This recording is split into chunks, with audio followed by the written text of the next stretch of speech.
You're about to upload a YouTube video you worked so hard on. You want it to reach as many people as possible, but just hitting upload isn't enough. With just a few key settings and tweaks, you can transform an ordinary upload into one that gets recommended to thousands more people. In this video, I'll guide you step by step on how to upload your YouTube video just like successful creators do. By the end, you'll know exactly what each setting means and how to use it to get the best results. Just make sure to upload from a desktop, not mobile, so you'll have access to advanced settings not available in the mobile app. On YouTube, start by clicking the camera icon with the plus sign and selecting Upload Video. Choose your file or drag and drop your video to begin uploading. When it's uploading, let's customize the details and fully optimize it for views. I'll use this video I uploaded a few months ago as an example throughout this video. It has over 700,000 views and demonstrates every technique we're going to discuss. The first thing to set up is the title. A YouTube title should grab attention, be relevant to the content, include important keywords, and create curiosity to make viewers want to click. Titling videos is an art, and there are many techniques and principles involved. But my biggest tip is to keep it short. Titles over 70 characters will get cut off, meaning viewers will miss important information. And according to this study, the best performing videos typically have around 53 characters. That has also been my experience. Now, if creating a video title is challenging for you, search Google for a free resource called Creator Hooks.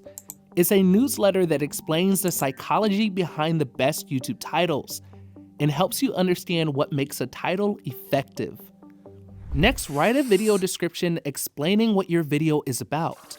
Using keywords will help viewers find your video more easily through search, helping you get more views. The YouTube algorithm uses machine learning to analyze your video's audio, visuals, title, and the description. This analysis helps YouTube understand what your video is about, allowing it to recommend your video to the right audience more effectively. My personal method is to copy and paste the video script or transcript into ChatGPT so it can use all the details from the video to craft the perfect description for me. Next, always upload a custom thumbnail. YouTube says that 90% of top performing videos have custom thumbnails, so it's important to create one yourself. Don't rely on the auto-generated ones. They usually aren't eye-catching enough. Instead, take multiple high-quality photos while you're filming to give yourself options for when you make the thumbnail.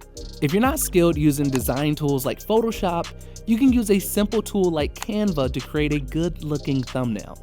Now, for more complex designs, consider working with a designer. You can find designers for any budget on sites like Fiverr and YT Jobs, typically ranging from as low as $5 to $100 per thumbnail. I mean, you put a lot of effort into making your video, so don't cut corners on the thumbnail. It is what gets people to click. A strong thumbnail can be the difference between somebody clicking or skipping your video.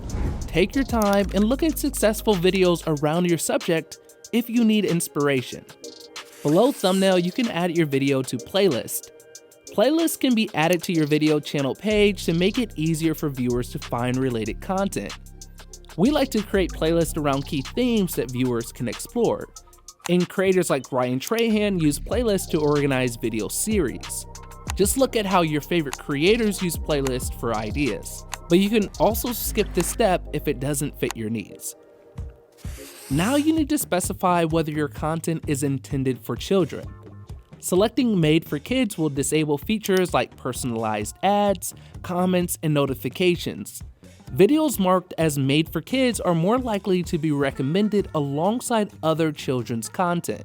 YouTube provides this really helpful chart to determine if your content should be categorized this way. Essentially, Made for Kids videos are directly aimed at children, either as the main audience or through content such as games or storytelling that appeals specifically to kids. On the other hand, not Made for Kids content often includes mature themes, like violence or sexual content, making it unsuitable for younger audiences. This also covers anything that doesn't fall under the Made for Kids classification.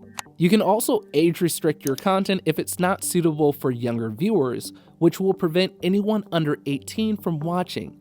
But be very careful, when you select this, it does impact the reach your video can get, and you might not get as many views as you normally would. Now, if your video includes paid promotions, you are required to check this box here. Next is the altered and synthetic content section. Since AI is becoming so realistic, it can sometimes be hard to tell if something's real or fake. So YouTube added a new setting that labels your video if the content is altered or synthetic and seems real. You need to select yes for this setting if any of these apply. Makes a real person appear to do or say something they didn't say or do, alters footage from a real event or place, generates a realistic looking scene that didn't actually occur. But the good thing is, selecting this option will not affect your video's ability to be discovered or recommended. As you scroll down further, you'll see this checkbox to add automatic chapters. Video chapters break up your video into sections, each with its own preview. You have 3 options: upload without chapters, add them manually, or let YouTube generate them automatically. Since YouTube's automatic chapters aren't always accurate, I recommend leaving this option off and adding chapters manually to maximize views. Manually adding chapters allows you to use keywords deliberately. The chapter titles show up in search results, which is another way to help viewers find your videos more easily through search. When someone searches, both your video and specific chapters can show up, letting viewers jump straight to the part they are most interested in. Next is featured places. Checking this box will allow YouTube to highlight destinations mentioned in your description, video transcript, or video frames by adding a carousel of key places in your video description. This feature is ideal for travel channels that focus on showcasing specific locations. However, if your content isn't location focused, or you don't want to share specific places, just leave it off. Next is this box that says Allow Automatic Concepts. I always leave this on. It's mainly used for educational videos. It uses machine learning to identify key topics in the video and provide extra information like images or short text snippets. This feature can be very useful for videos that aim to teach or explain concepts in depth. Next, let's add tags to your video. Tags are keywords that help viewers find your content, especially if they make spelling mistakes when searching. For larger channels, tags are not as critical for getting discovered, and you can just leave these blank if you have an established audience. However, for newer channels, tags are very important since they help YouTube understand your content and your target audience. Use both broad and specific tags. For example, if your video is about a workout, you can use broader tags like healthy lifestyle or stress relief to reach a wider audience. Now let's look at some extra features. Most of these are not important, so I leave them as they are. For language, just pick the one that you use. You can say when and where you made the video if you want. I haven't seen this help or hurt a video's performance, and YouTube is not clear on scenarios when this is helpful. For license and distribution, I recommend sticking with the standard YouTube license. You can choose Creative Commons with attribution also. This means others can use your video if they give you credit. Next, check the box that says Allow Embedding so people can use your video on their websites. Also check Publish a Subscription Feed and notify subscribers so your subscribers will get notified and see your video in their subscription feed. If you don't want your subscribers to be notified for some reason, you can uncheck that box. Shorts Remixing lets other people use parts of your video to make their own shorts. I think you should choose Allow Video and Audio Remixing. This means viewers can take parts of your video and turn them into shorts.